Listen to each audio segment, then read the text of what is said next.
Hello friends, this is SP.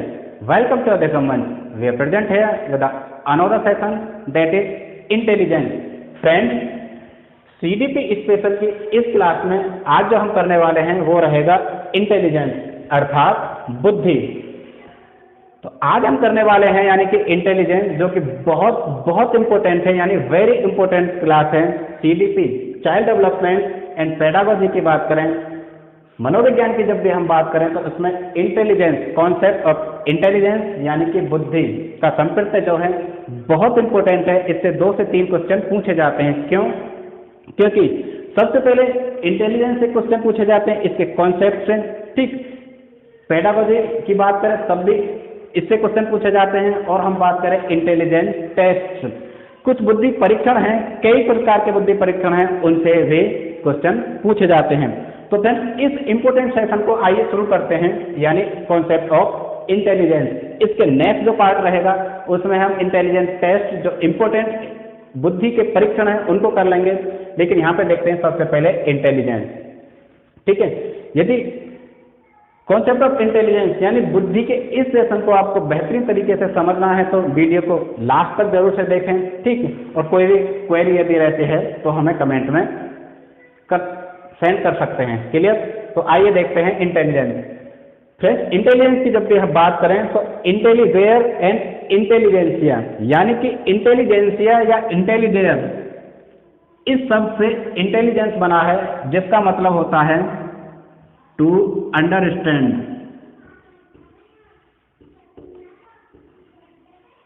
To understand अर्थात समझना।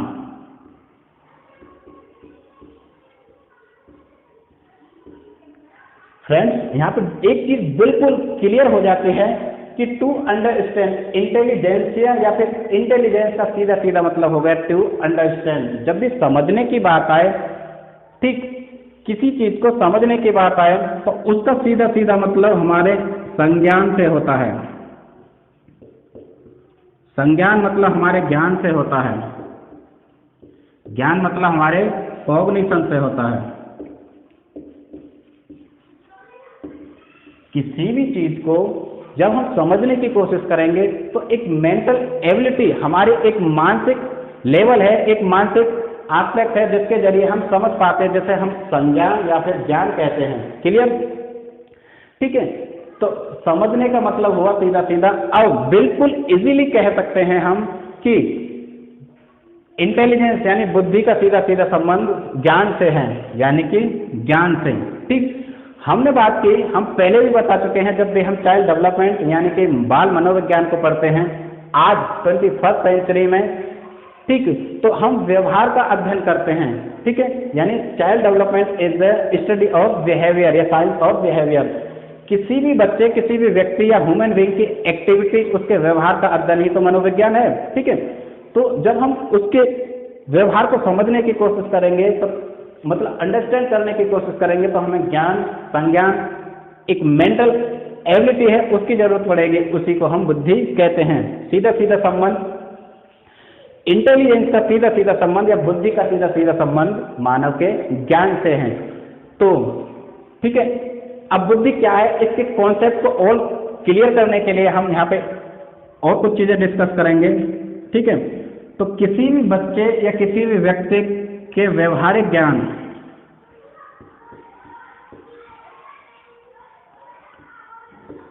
क्योंकि हम बता चुके हैं कि इंटेलिजेंस का संबंध सीधा सीधा संज्ञान से है, तो व्यवहारिक ज्ञान का, किसी व्यक्ति के खुद के व्यवहारिक ज्ञान का जीवन में उपयोग, ठीक है, कोई भी व्यक्ति अपने व्यवहारिक ज्ञान का जीवन में उपयोग करता है, प्रयोग करता है, अपने ज्ञान का उपयोग करता है किसी चीज को समझने के लिए, जानने के लिए, सामंजस्य स्थापित करने के लिए, ठीक, या फिर हम कह सकते हैं सीखने के लिए। क्लियर? तो व्यवहारिक ज्ञान का जीवन में जो उपयोग है वही क्या है, बुद्धि है, वही इंटेलिजेंस है। आई होप धीरे धीरे आपको चीज क्लियर होगी। सबसे पहले हमने बताया टू अंडरस्टैंड यानी कि बुद्धि क्या है, समझना है, जिसका सीधा सीधा संबंध हमारे ज्ञान, हमारे संज्ञान, हमारे कॉग्निशन से होता है, जो मेंटल एबिलिटी होती है उससे होता है। व्यवहारिक ज्ञान का जीवन में उपयोग हो गया। अब देखिए नेक्स्ट, यानी कि हम कह सकते हैं कि जब भी किसी व्यक्ति के समक्ष कोई प्रॉब्लम आती है, ठीक है, तो उसको सॉल्व करने के लिए वो नई नई चीजें इख्तियार करता है, नई नई चीजें सीखता है, मतलब नए नए तरीके ढूंढता है। अर्थात वो किसी भी प्रॉब्लम का सॉल्यूशन अपने मेंटल लेवल, अपने मानसिकता से, यानी मानसिक बुद्धि से, यानी कि कुल मिला के बुद्धि से वो निकाल पाता है। तो कह सकते हैं जो इंटेलिजेंस है वो प्रॉब्लम सॉल्विंग एबिलिटी है। क्या भाई? Problem solving ability. किसी भी प्रॉब्लम को सॉल्व करने की जो एबिलिटी है, जो योग्यता है, वो क्या है? हमारी इंटेलिजेंस है। और हम बात करें, ठीक है, प्रॉब्लम सॉल्विंग एबिलिटी या फिर ability to learn,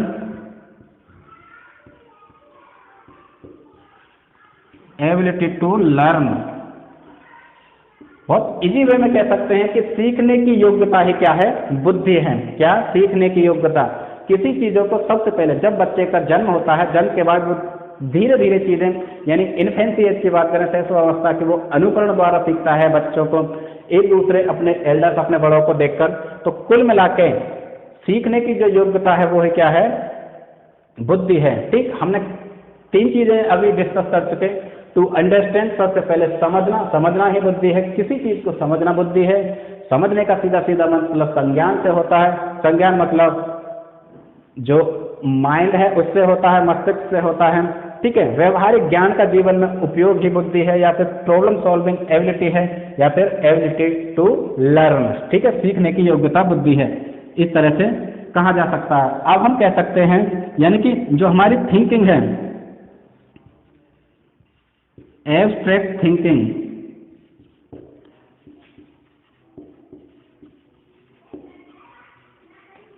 abstract thinking यानी कि अमूर्त चिंतन, अमूर्त चीजों पे चिंतन करना ही क्या है? एक बुद्धि है। अमूर्त क्या? सबसे पहले देखो 2 चीजें निकल कर आती हैं। एक तो होता है फ्रेंड्स मूर्त, यानी कि कॉन्क्रीट, कॉन्क्रीट, और दूसरा होता है एब्स्ट्रैक्ट यानी कि अमूर्त। मूर्त वो, जैसे कोई भी एक बच्चा है, कोई ह्यूमन बीइंग, कोई एक इंसान है, उसके सामने बहुत सारी चीजें हैं, वो उसके बारे में सोच सकता है, समझ सकता है, तर्क वितर्क कर सकता है, लॉजिक लगा सकता है। ठीक है, तो वो तो हो गई मूर्त। अमूर्त हो गई जो उसके समक्ष, यानी कि चीजें मौजूद नहीं हैं, लेकिन उनके बारे में वो चिंतन कर सकता है, सोच सकता है, ठीक है, और अपना तर्क कर सकता है। ठीक है, तो यहाँ पे कह सकते हैं एब्स्ट्रैक्ट थिंकिंग, जब बच्चा अपने मस्तिष्क, अपने माइंड, अपने संज्ञान में ज्ञान का उपयोग करके अपने माइंड में ही नई नई चीजें, कॉन्सेप्ट बनाता है, क्लियर करता है, उसे समझने की कोशिश करता है। ठीक है, तो उसे हम अमूर्त चिंतन यानी कि एब्स्ट्रैक्ट थिंकिंग कहते हैं। तो कुल मिला के it can be said that the intelligence is the abstract thinking. Clear, यानी कि अमूर्त चिंतन जो है वो ही क्या है? हमारी इंटेलिजेंस है।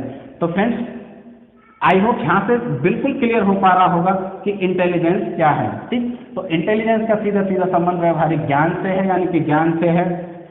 ठीक, आई होप यहाँ पे आपको दिख पा रहा हो। तो एक और लाइन लिखना चाहूंगा, यानी कि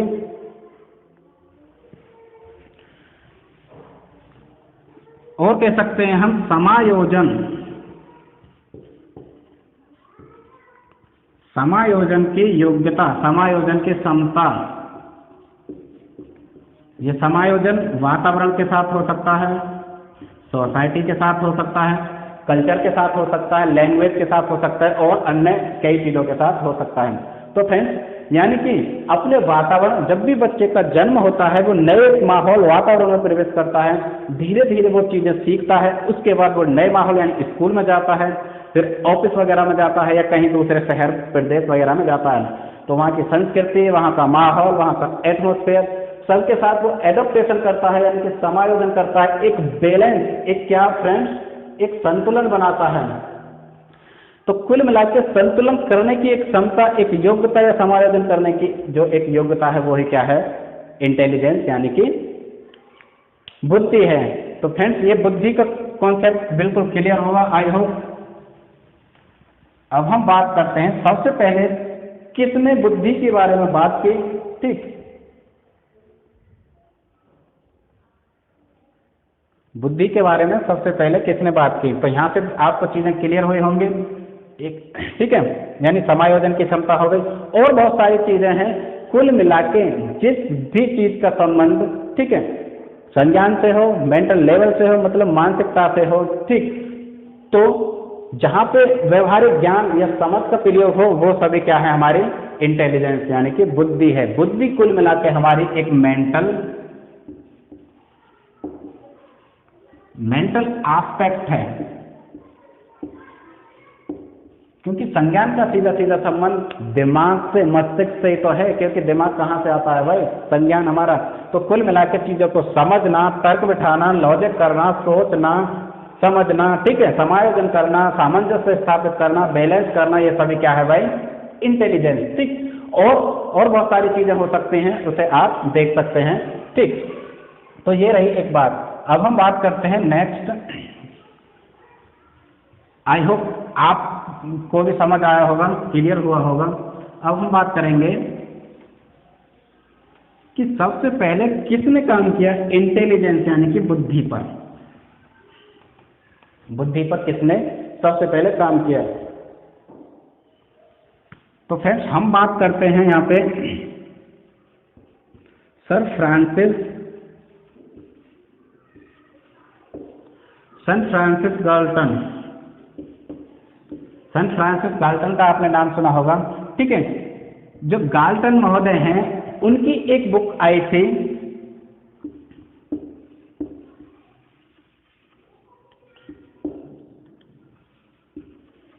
हेरिडेटरी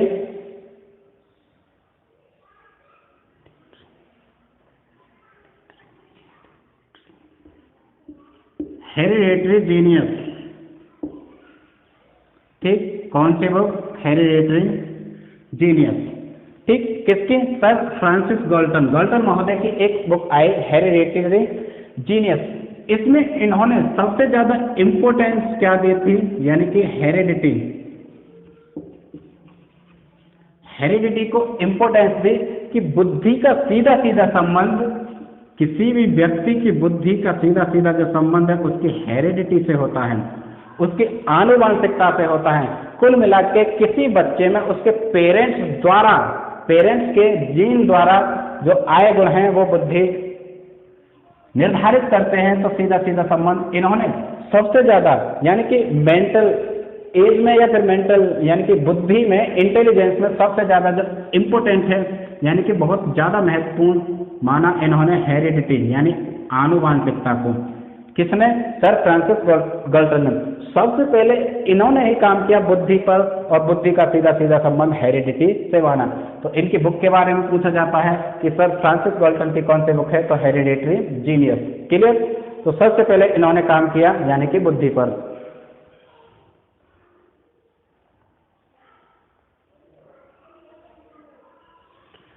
हाँ, इसी कारण इसे, क्योंकि हेरिडिटी को सबसे ज्यादा इम्पोर्टेंस देते हैं, इसी कारण इसे फादर ऑफ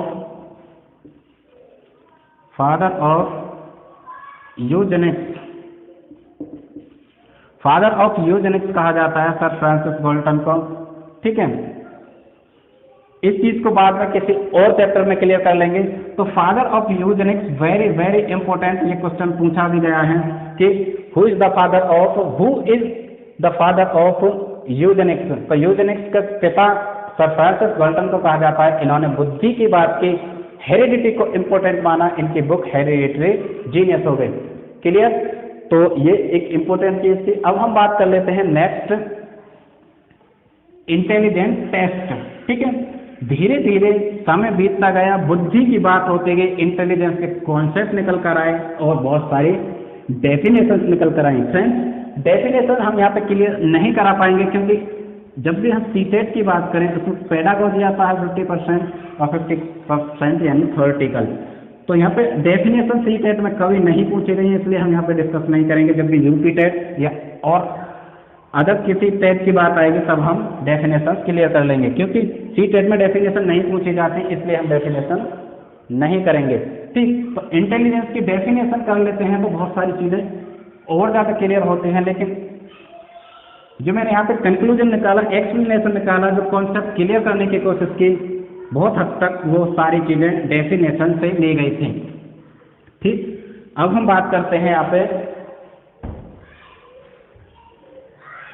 इंटेलिजेंस टेस्ट।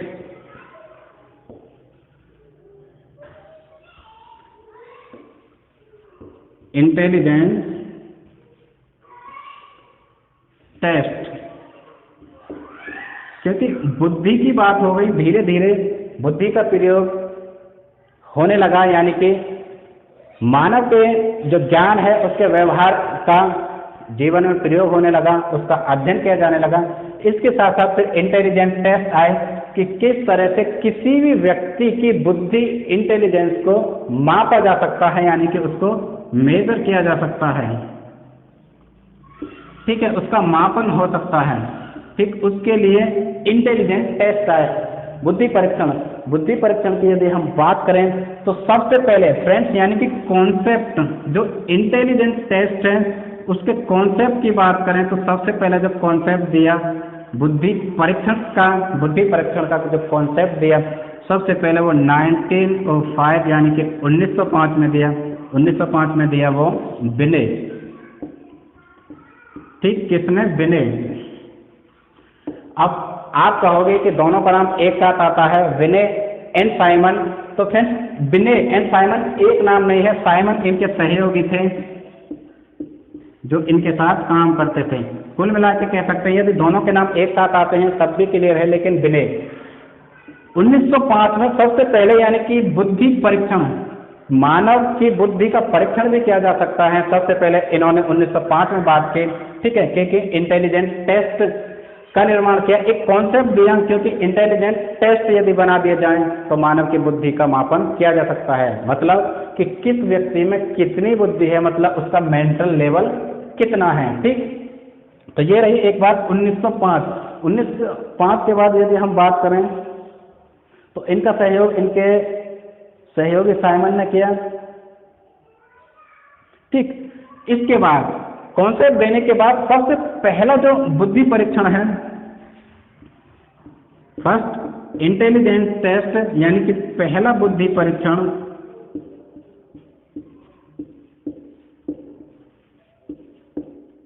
पहला बुद्धि परीक्षण भी बिने नहीं दिया। बिल्कुल आप नोट कर लीजिए, बहुत बहुत इंपॉर्टेंट है, अक्सर यहाँ पे डाउट रहता है। ठीक है, कई नाम निकल कर आएंगे बुद्धि और इंटेलिजेंस टेस्ट से संबंधित, तो आप कंफ्यूज ना हो जाएं। कॉन्सेप्ट की यदि हम बात करें तो 1905 में ही इन्होंने यानी इंटेलिजेंस टेस्ट का कॉन्सेप्ट दिया बिने। ठीक है, एंड साइमन ने। उसके बाद 1905 में ही यानी कि पहला बुद्धि परीक्षण इन्होंने ही दिया। पहला बुद्धि परीक्षण की बात आए या कॉन्सेप्ट ऑफ इंटेलिजेंस की बात आए तो बेझिझक आप बिने एंड साइमन दोनों का नाम लिख सकते हैं। ऑप्शन में बिने एंड साइमन एक साथ आता है, अर्थात अन्यथा बिने रहेंगे। ठीक, ये रही एक बात। इसी कारण इसे बहुत ज्यादा इंपॉर्टेंट यहाँ पे, यानी कि फादर ऑफ क्या भाई, फादर ऑफ इंटेलिजेंस,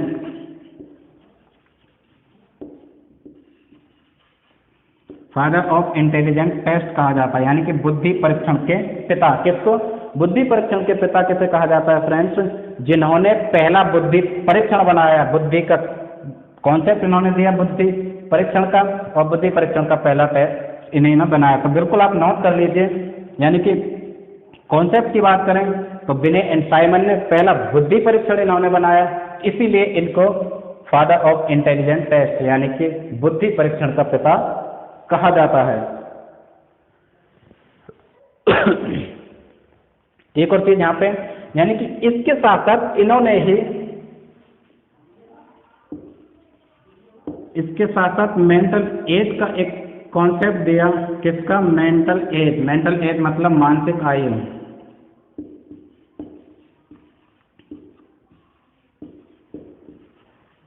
मानसिक आयु क्या है? बेसिकली ये मानसिक आयु आपको आगे पता चलेगा। एक और कॉन्सेप्ट आएगा निकल के आई की, जिसे हम बोलते हैं इंटेलिजेंस क्वोशेंट।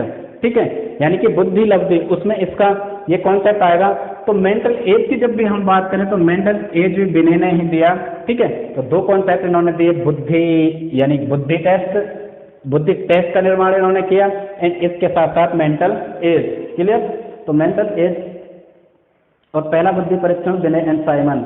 ठीक, मेंटल एज के कॉन्सेप्ट की यदि हम बात करें तो 1908 यानी कि दोनों ने, बिने एंड साइमन ने ही 1908 में पहला बुद्धि परीक्षण की यदि हम बात करें, फर्स्ट इंटेलिजेंस टेस्ट 1905 यानी कि 1905 में, एंड मेंटल एज की बात करें तो 1908। कौन भाई? बिने एंड साइमन। क्लियर? तो ये रही एक बात, ठीक है। तो यहां से बहुत सारी चीजें क्लियर हुई होंगी। अब दो नाम आ गए, बिने एंड साइमन, बुद्धि परीक्षण एंड मेंटल एज। अब मेंटल एज क्या है उसे आगे डिस्कस कर लेंगे। अब हम बात करते हैं भाई, बुद्धि परीक्षण के पिता भी हो गए भाई, बुद्धि परीक्षण आ गया, कॉन्सेप्ट आ गया। अब धीरे धीरे बुद्धि परीक्षण से किस तरीके से किसी व्यक्ति की बुद्धि का मापन किया जाए, किस व्यक्ति में कितनी बुद्धि है, ठीक है। यदि आपको बुद्धि कम लग रही हो तो आप भी अपना बुद्धि परीक्षण करा सकते हैं। यदि आपका कॉन्फिडेंस लेवल लो हो रहा हो, तैयारी करने में आप डगमगा रहे हो, नहीं पढ़ पा रहे हो, तो आप भी अपने बुद्धि परीक्षण करा लें, ठीक।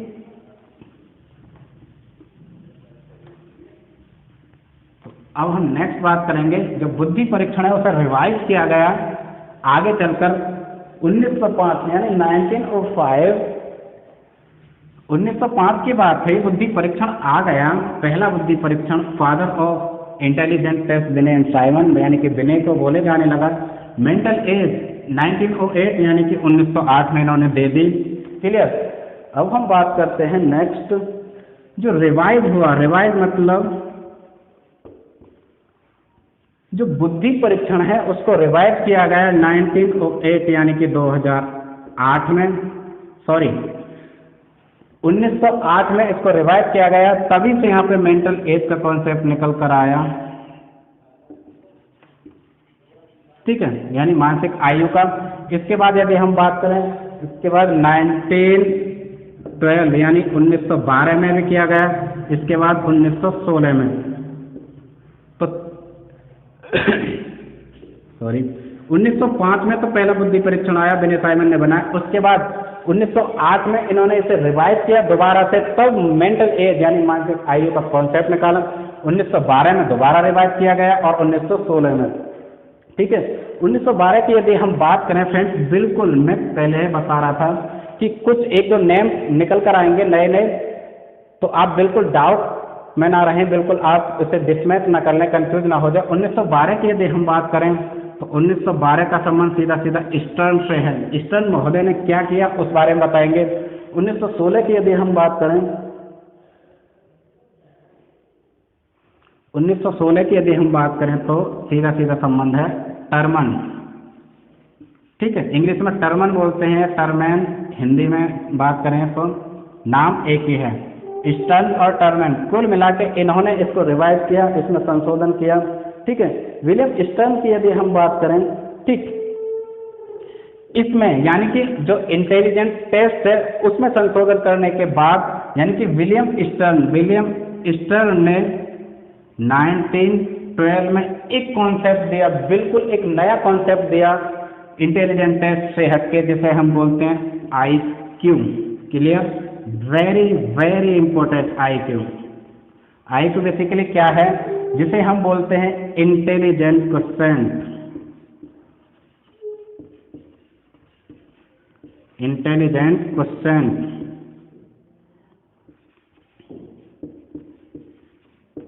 इंटेलिजेंट क्वोशिएंट यानी कि बुद्धि लब्धि, बुद्धि लब्धि। क्लियर? तो आपको बिल्कुल यहाँ से क्लियर हो पा रहा होगा कि 1912 में विलियम स्टर्न ने IQ का कॉन्सेप्ट दिया, एक नया कॉन्सेप्ट बिल्कुल हटके, बुद्धि परीक्षण से हटके, जैसे हम इंटेलिजेंट क्वोशिएंट यानी कि बुद्धि लब्धि कहते हैं। बिल्कुल आप इसे गांठ बांध लीजिए, नोट कर लीजिए। जब भी आप किसी भी टीचिंग एग्जाम, सीटेट एग्जाम या फिर कोई भी टेट एग्जाम किसी स्टेट लेवल का देने जाएंगे तो यहाँ से जरूर से क्वेश्चन मिलेंगे आपको, ठीक है। मेरे इस सेशन से आपको 2 क्वेश्चन नहीं मिल जाएं तो आगे बताना, ठीक। तो स्टर्न महोदय 1912 यानी कि IQ इंटेलिजेंट क्वोशिएंट नया एक कॉन्सेप्ट दिया। यदि हम कॉन्सेप्ट की बात करें, एक कॉन्सेप्ट दे दिया कि बुद्धि परीक्षण या फिर बुद्धि से हटके भी किसी व्यक्ति की यदि बुद्धि इंटेलिजेंस का मापन करना है, ठीक है, तो सिर्फ बुद्धि परीक्षण ही सही नहीं रह के एक बुद्धि लब्धि भी एक कॉन्सेप्ट है इन्होंने दिया कि बुद्धि लब्धि को यदि हम आंकें उसका मेजरमेंट किया जाए तो हम पता कर सकते हैं कि कितनी कैपेबिलिटी, कितनी योग्यता, ठीक है, किसी व्यक्ति या किसी इंसान में है। तो आईक्यू का कॉन्सेप्ट निकल कर आ गया 2000 आ रहा मेरे माइंड में, मतलब 1912, ठीक है, 1912 में आ गए। अब हम बात करते हैं नेक्स्ट,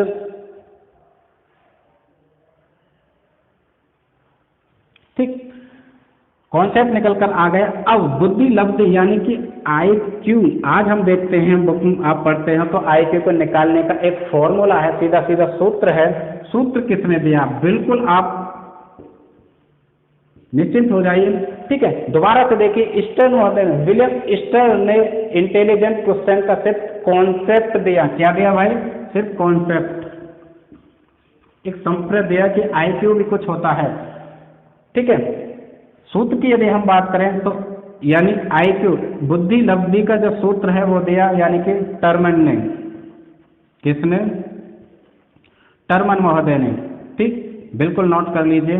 टर्मन ने बुद्धि लब्धि का सूत्र दे दिया और इन्होंने बताया कि बुद्धि लब्धि को हम इसके द्वारा माप सकते हैं, इसका मेजर किया जा सकता है। क्लियर, बुद्धि लब्धि का मेजरमेंट किया जा सकता है। तो यहाँ पे चीजें निकल कर आई। अब हम बुद्धि लब्धि, आई होप यहाँ से क्लियर हुए होंगे। अब हम बुद्धि लब्धि का आपको सूत्र बताते हैं जो टर्मन ने बताया।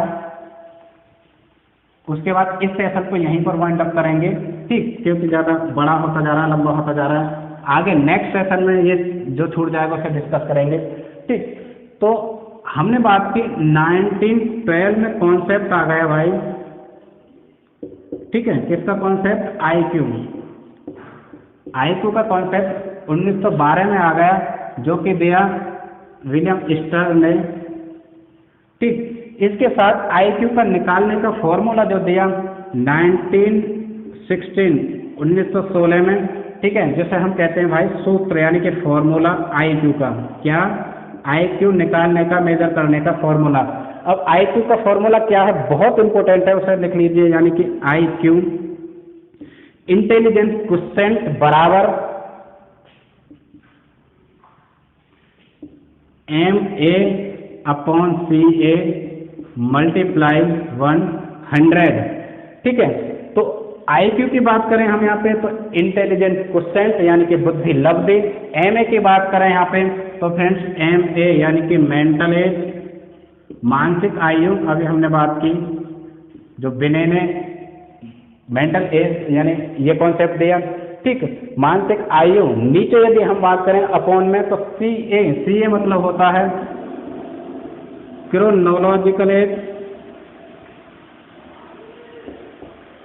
क्रोनोलॉजिकल एज का मतलब होता है भाई यानी कि किसी व्यक्ति की वास्तविक आयु, वास्तविक आयु, ठीक है। इस फॉर्मूले को, इस सूत्र को, ठीक है, एग्जाम्पल के थ्रू और डिस्क्राइब कर लेंगे किसी नेक्स्ट सेशन में।